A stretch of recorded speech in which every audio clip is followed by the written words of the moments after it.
दसम कक्षा के हिंदी गोधूली भाग 2 के काव्य खंड से हमने एक कविता ली है आज।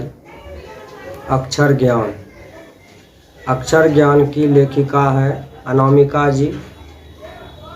इसका जीवनी आप लोग किताब में है, पढ़ लीजिएगा।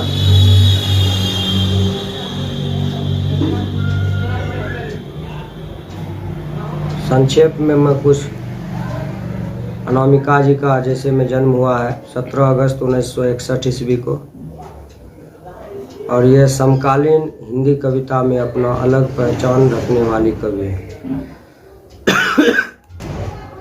हम लोग जो कविता पढ़ेंगे अक्षर ज्ञान, यह कविता कवि ने कहा है, कवि ने कहा कविता संग्रह से ली गई है।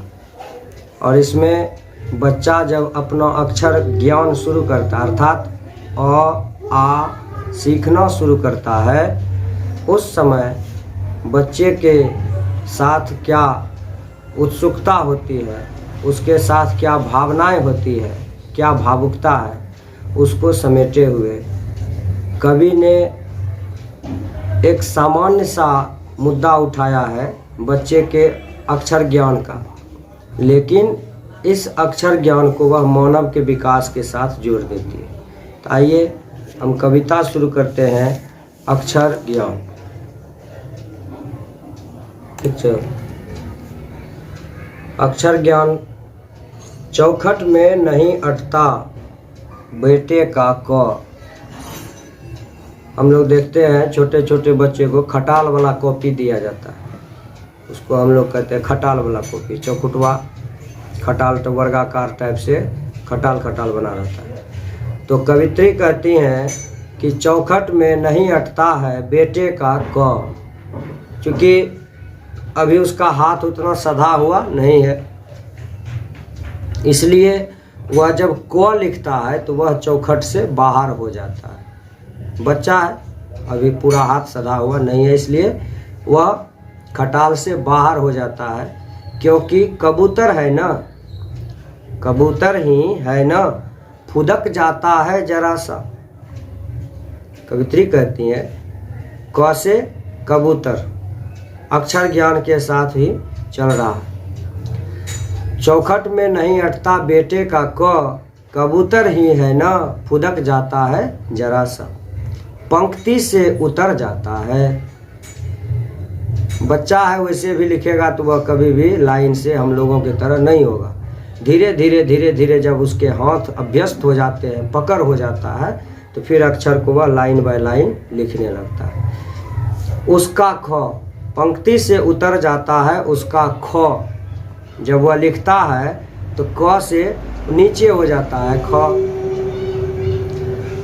खरगोश की खालिश बेचैनी में, ख से खरगोश, इसलिए अनामिका जी कहती है ख से खरगोश। जैसे खरगोश की खालिश बेचैनी होती है, कभी इधर कभी उधर, कभी इधर कभी उधर, उसी प्रकार से जब बच्चा भी ख लिखता है तो वह चौखट से उतर जाता है। गमले सा टूटता हुआ उसका गौ, और ऐसा लगता है जैसे गमले से टूटता हुआ, जैसे गमला टूट के बिखर जाता है, लुढ़क जाता है, उसी तरह जब वह ग लिखता है तो लगता है जैसे कोई गमला लुढ़क गया हो।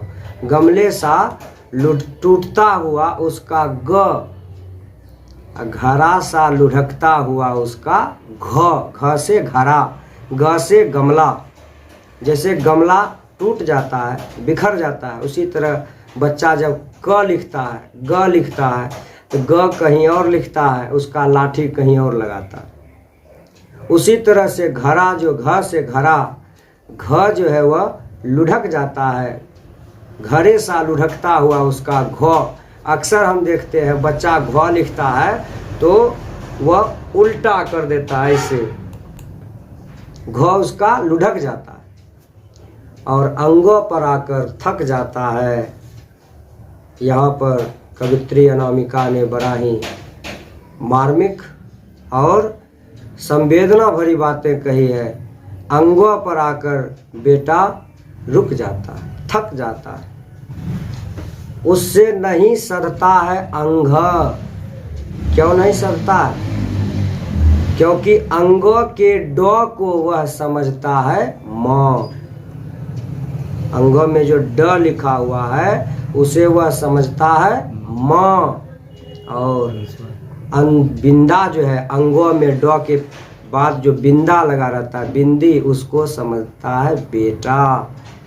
तो एक छोटे से बच्चे से माँ और बेटा कैसे संभलेगा?